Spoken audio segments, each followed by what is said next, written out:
Hello everyone, அஸ்ஸலாமு அலைக்கும். Welcome back to my channel. இன்னும் ஒரு யூஸ்ஃபுல்லான வீடியோ ஒன்றில் உங்கள் எல்லாரையும் சந்திக்கிறதுல ரொம்பவே சந்தோஷம்.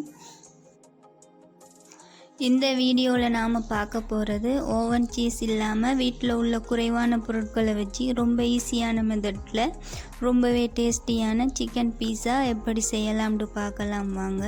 யூஸ்வலாக நாம் பீஸா செய்யும்போது சீஸ் சேர்த்து செய்வோம், பட் அப்படி இல்லாமல் டிஃப்ரெண்ட் ஸ்டைலில் எப்படி செய்யலாம்னு பார்க்கலாம் வாங்க. இப்போ தான் இந்த சேனலை ஃபஸ்ட்டாக பார்க்குறீங்கன்னா மறக்காமல் சப்ஸ்கிரைப் பண்ணிவிட்டு பாருங்கள்.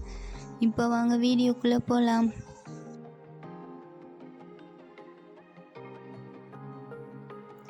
ஒரு மிக்சிங் பவுலில் 2 கப் அளவு கோதுமை மாவு சேர்த்துக்கொள்ளலாம். சேர்த்துட்டு 1 டீஸ்பூன் ஈஸ்ட் சேர்த்துக்கொள்ளுங்க.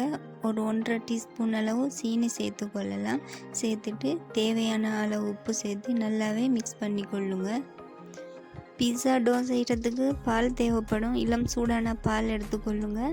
பாலை கொஞ்சம் கொஞ்சமாக சேர்த்து நல்லாவே மிக்ஸ் பண்ணி பிசைஞ்சு எடுத்துக்கொள்ளுங்க. பால் இல்லைன்னா நீங்கள் தாராளமாகவே இளம் சூடான தண்ணீரும் சேர்த்துக்கொள்ளலாம். பார்த்திங்கன்னா இந்த டோவை பிசைஞ்சு எடுக்கும்போது இந்த மாதிரி ஸ்டிக்கியான பதத்துக்கு பிசைஞ்சு எடுத்துக்கொள்ளுங்க. அதாவது கையில் ஒட்டும் பதத்துக்கு பிசைஞ்சு எடுத்துக்கொள்ளுங்க. அப்போ தான் இந்த டோ நல்லா சாஃப்டாகவே இருக்கும். இப்போ ஒரு டேபிள் ஸ்பூன் ஆயில் சேர்த்து இந்த மாதிரி நல்லாவே பிசைஞ்சு எடுத்துக்கொள்ளுங்க. பாருங்கள், இந்த மாதிரி ரெடி பண்ணி எடுத்துக்கொள்ளலாம். இந்த மாதிரி டோ ரெடி பண்ணதுக்கு அப்புறமா இதுக்கு மேலால் ஆயில் அப்ளை பண்ணி விட்டுக்கொள்ளுங்க. அதோட வச்சிருக்கிற பவுலுக்கும் ஆயில் அப்ளை பண்ணி விடுங்க. அப்போ தான் மாவு ட்ரை ஆகாமல் இருக்கும். துணி அல்லது ஒரு டவலால் மூடி விட்டுக்கொள்ளுங்க. ஒரு 1 ஹவருக்கு ரெஸ்ட் பண்ண விடணும். இப்போ ஸ்டவ்வில் ஒரு பேன் வச்சுக்கொள்ளுங்க. ஒரு 2 டேபிள் ஸ்பூன் மாதிரி ஆயில் சேர்த்துக்கொள்ளுங்க. ஆயில் சூடானதும் ஒரு மீடியம் சைஸ் வெங்காயத்தை இந்த மாதிரி குட்டி குட்டியாக கட் பண்ணிவிட்டு ஒரு பச்சை மிளகாய் அதையும் குட்டி குட்டியாக கட் பண்ணி நல்லாவே வதக்கி விட்டுக்கொள்ளுங்க. அதோட இஞ்சி பூண்டு பேஸ்ட் சேர்த்து பச்சை வாசனை போகும் வரைக்கும் வதக்கி விட்டுக்கொள்ளுங்க. இந்த மாதிரி வெங்காயம் வதங்கி வரும்போது ஒரு சின்ன சைஸ் தக்காளியை சின்ன சின்ன கட் பண்ணி அதை சேர்த்து நல்லாவே வதக்கி விட்டுக்கொள்ளுங்க. இப்போ 1/2 டீஸ்பூன் உப்பு, 1/4 டீஸ்பூன் மஞ்சள், 1 table spoon chilli flakes, 1 table spoon chilli powder சேர்த்துக்கொள்ளுங்க. அடுத்ததாக பார்த்தீங்கன்னா 1 டீஸ்பூன் மிளகுத்தூள் சேர்த்து நல்லாவே வதக்கி விட்டுக்கொள்ளுங்க. மசாலா எல்லாமே மிக்ஸ் பண்ணதுக்கு அப்புறமா 200 கிராம் போன்லெஸ் சிக்கன் எடுத்திருக்கேன், அதை உள்ளே சேர்த்துக்கலாம். சேர்த்து சிக்கனோட மசாலா நல்லாவே மிக்ஸ் ஆகிற மாதிரி நல்லாவே கலந்து விட்டுக்கொள்ளுங்க. இந்த மாதிரி கலந்து விட்டதுக்கு அப்புறமா ஒரு மூடி போட்டு மூடி ஒரு 4-5 நிமிஷம் சிக்கனை நல்லாவே குக்காக விடுங்க. இப்போ பார்த்தீங்கன்னா சிக்கன்லேருந்து தண்ணி ரிலீஸ் ஆகி நல்லா சாஃப்டாகவே வந்திருக்கு.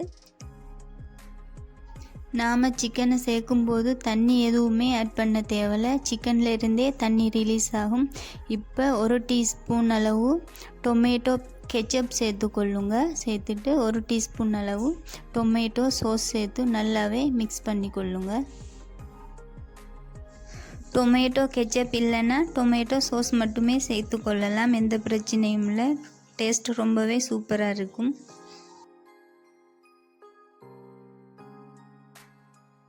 இப்போ பார்த்தீங்கன்னா சூப்பராகவே ஃபில்லிங் ரெடி ஆகிட்டு இப்போ இதை மூடி வச்சிடலாம். அடுத்ததாக மாவை ஓப்பன் பண்ணி பார்க்கலாம்.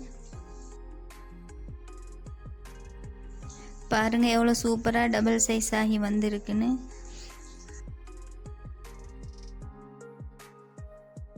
இப்போ ஒரு ஒர்க்கிங் ஏரியாவில் கோதுமை தூவிக்கொள்ளுங்க. தூவிட்டு பீஸா டோவை வச்சு வட்ட வடிவமான ஷேப்பில் திரட்டி எடுத்துக்கொள்ளுங்க. நாம் எந்த ட்ரேயில் பீஸா செய்ய போகிறோமோ அந்த ட்ரேக்கு ஏற்ற மாதிரி மாவை தட்டி எடுத்துக்கொள்ளுங்க.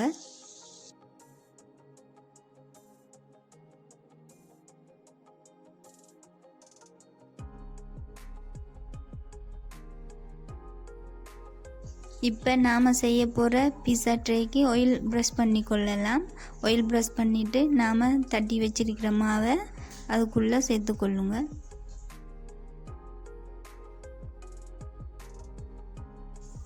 இந்த மாதிரி ட்ரேயில் மாவை சேர்த்ததுக்கப்புறமா கைகளால் ஓரங்களில் ஃபுல்லாகவே ப்ரெஸ் பண்ணி விடுங்க. நான் சொல்கிறத விட வீடியோவில் பார்த்தாலே விளங்கும் உங்களுக்கு. பாருங்கள், இந்த மாதிரி செஞ்சு எடுத்துக்கொள்ளுங்க. இப்போ ஒரு ஃபோக் வச்சு நடுவில் உள்ள ஏரியாவில் மட்டும் இந்த மாதிரி குத்தி விட்டு கொள்ளுங்க. இப்போ பீஸா சோஸ் செஞ்சு எடுத்துக்கொள்ளலாம். பார்த்திங்கன்னா 1 டேபிள் ஸ்பூன் டொமேட்டோ சோஸ் சேர்த்துக்கொள்ளுங்க. அதோட 1 டேபிள் ஸ்பூன் டொமேட்டோ கெச்சப் சேர்த்துட்டு ஒரு 1/2 டீஸ்பூன் மாதிரி டொமேட்டோ பேஸ்ட் சேர்த்து நல்லாவே மிக்ஸ் பண்ணிக்கொள்ளுங்க. இந்த மாதிரி மிக்ஸ் பண்ணிவிட்டு எல்லா இடமும் படுற மாதிரி ஸ்ப்ரெட் பண்ணி விடுங்க. இப்போ நாம் செஞ்சு வச்சிருக்கிற ஃபில்லிங்கை நடுவில் சேர்த்து கொள்ளலாம்.